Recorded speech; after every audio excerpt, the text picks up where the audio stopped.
Hey everyone, welcome back to Literate Lens. I'm so excited you're here today because we're diving into one of the most beautiful, life-changing books ever written, The Alchemist by Paulo Coelho. If you're new here, we break down powerful books in ways that actually stick with you, that make you feel something real. So if you love discovering wisdom from incredible stories, hit that subscribe button right now because trust me, you don't want to miss what's coming on this channel. All right, let's get into it. So imagine this. You're young, maybe around your age right now, and you're a shepherd. Every single day, you wake up, take your sheep from one field to another, sleep under the stars, and repeat. Sounds peaceful, right?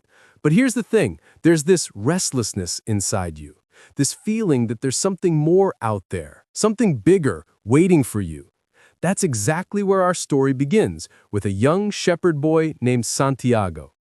Santiago isn't just any shepherd, though. He's educated. He can read, he can write. His parents wanted him to become a priest, the safe, respectable path. But Santiago, he wanted to travel. He wanted to see the world.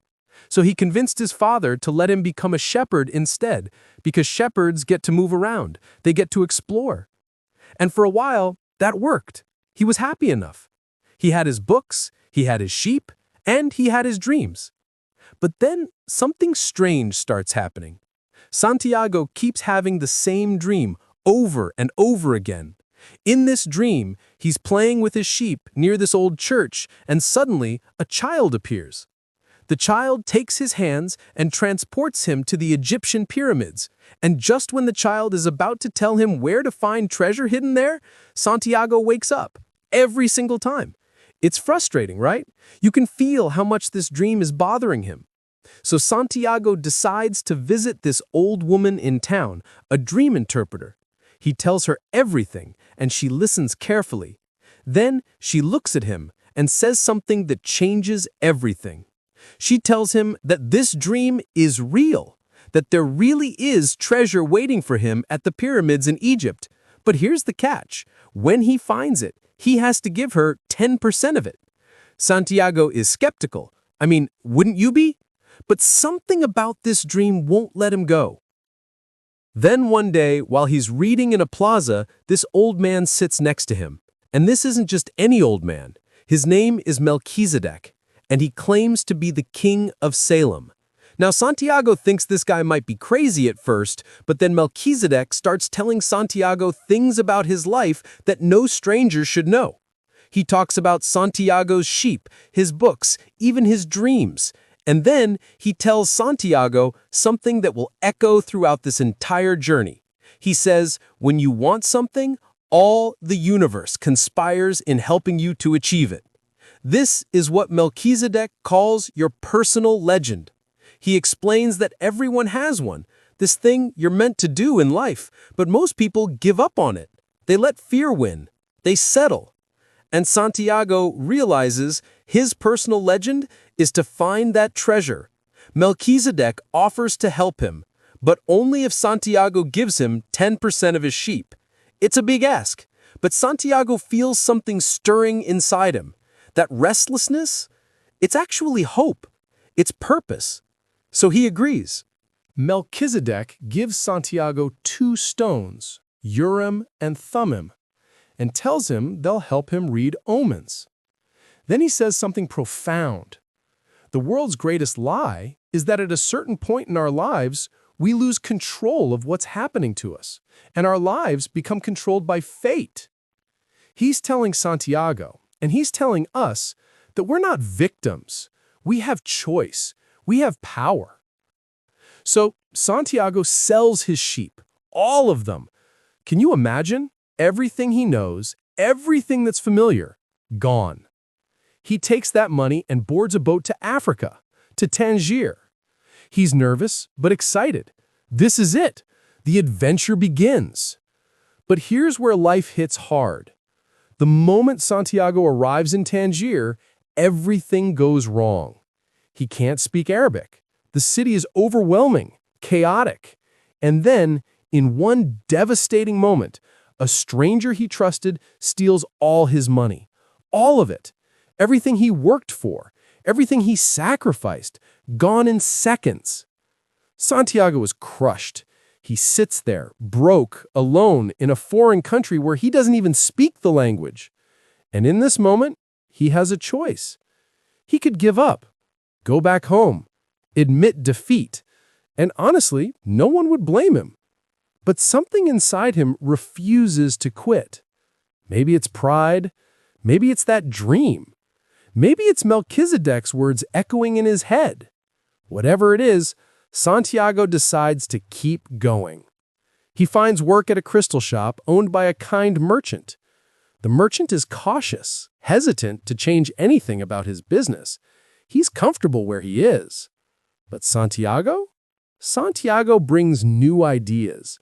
He suggests they clean the crystals to make them shine, display them better, even serve tea to customers in crystal glasses. And you know what happens? Business explodes. The shop becomes incredibly successful. Santiago works there for almost a year, saving money.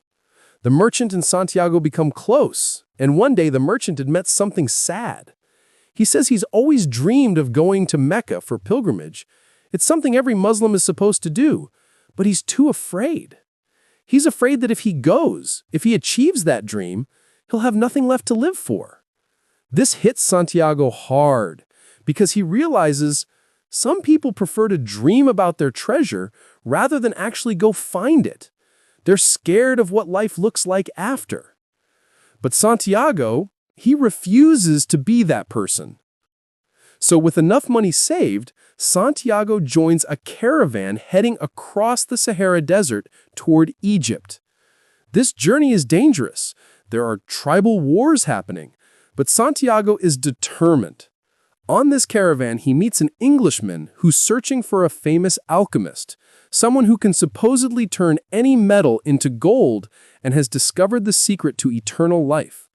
The Englishman has read hundreds of books about alchemy, and he's convinced this alchemist can teach him everything. Santiago and the Englishman talk a lot during this journey, and Santiago realizes something interesting. The Englishman learns from books, but Santiago learns from experience, from the world around him.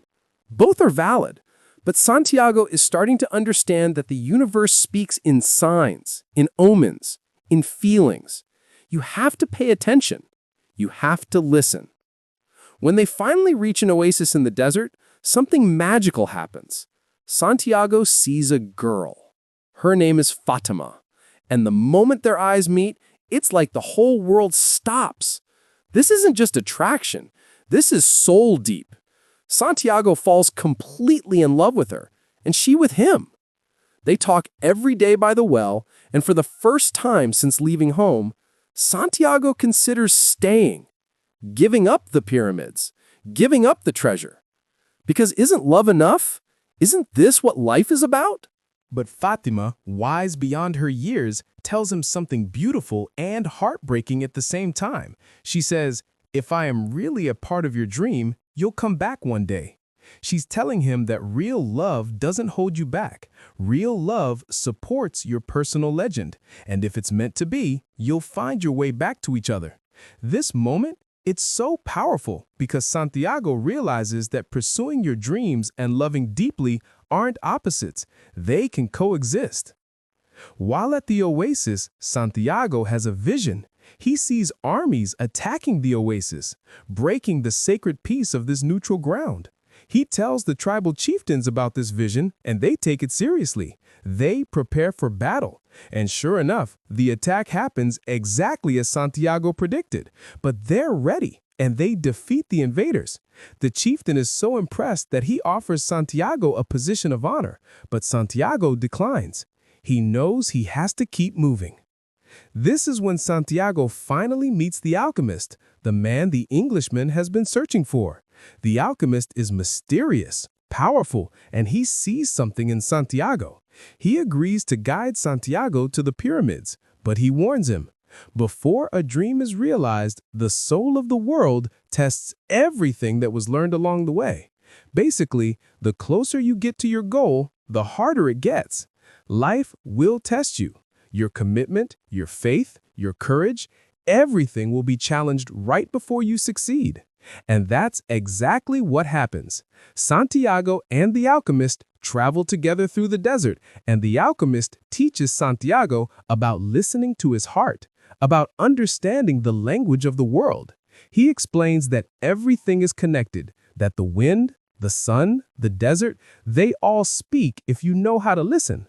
But then they're captured by a hostile tribe. The situation is dire. They could be killed.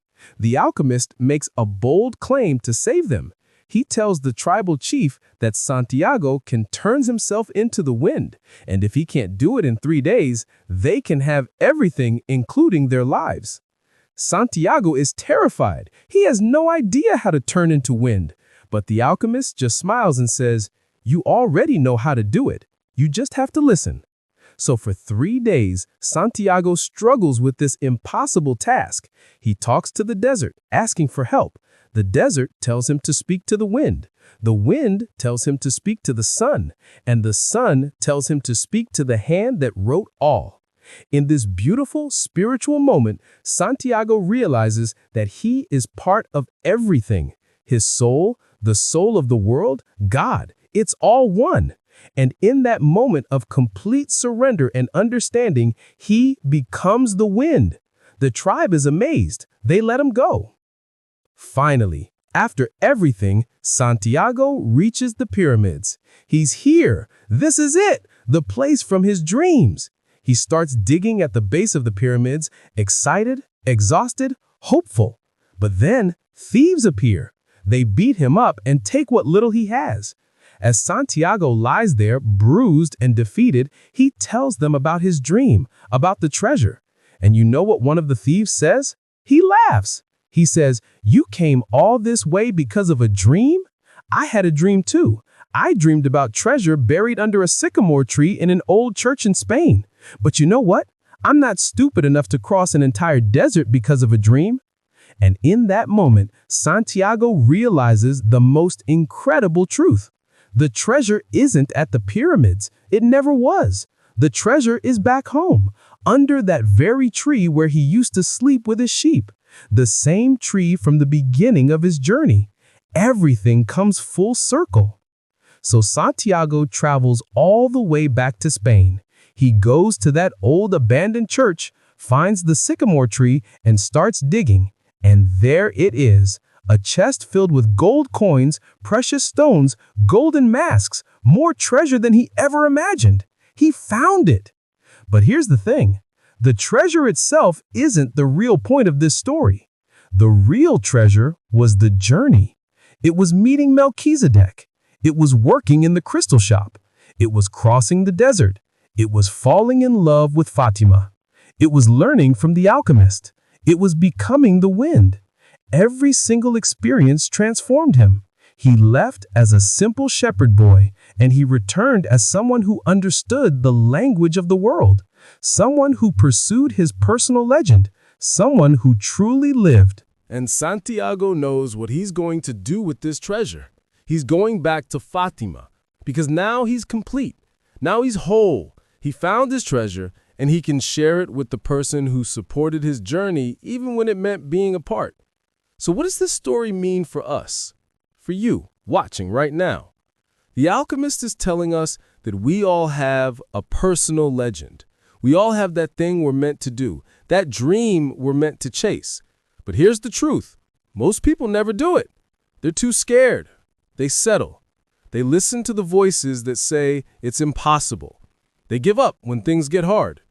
But Santiago's journey shows us that when you commit to your dream, when you pay attention to the signs, when you keep going, even after you lose everything, the universe really does conspire to help you. It's also telling us that the journey matters just as much as the destination. Santiago could have found that treasure without leaving home if he just dug under that tree years ago. But he wouldn't have been ready for it. He wouldn't have learned what he needed to learn. He wouldn't have become who he needed to become. Sometimes we have to go the long way. Sometimes we have to lose everything to find everything. And that's okay. That's actually perfect. The book also reminds us that fear is the biggest enemy of dreams. Fear of failure, fear of the unknown, fear that we're not enough. But courage isn't the absence of fear. Courage is feeling that fear and choosing to move forward anyway. Santiago was terrified so many times on this journey, but he kept going. And that made all the difference. So I want to leave you with this question. What's your personal legend? What's that dream you've been pushing aside? Maybe it's a career change. Maybe it's a creative project. Maybe it's a relationship you need to pursue or end. Maybe it's a trip you've always wanted to take. Whatever it is, don't wait. Don't let fear win. Don't be like the crystal merchant who dreams but never acts. Be like Santiago. Start the journey. Trust the process. Pay attention to the omens. And know that even when it gets hard, especially when it gets hard, you're exactly where you need to be. The Alchemist changed millions of lives because it speaks to something deep inside all of us. That whisper that says, there's more. That feeling that we're meant for something bigger. Listen to it, honor it, chase it, because your treasure is waiting, and you're the only one who can find it. If this resonated with you, if this story touched something in your heart, do me a favor. Hit that subscribe button right now. Join the Literate Lens family because we're going to keep exploring books like this, stories that change how we see the world and ourselves. Drop a comment below and tell me what your personal legend is. I read every single one, and I love hearing from you. Thank you so much for spending this time with me. Until next time, keep reading, keep growing, and keep chasing your treasure. I'll see you in the next one.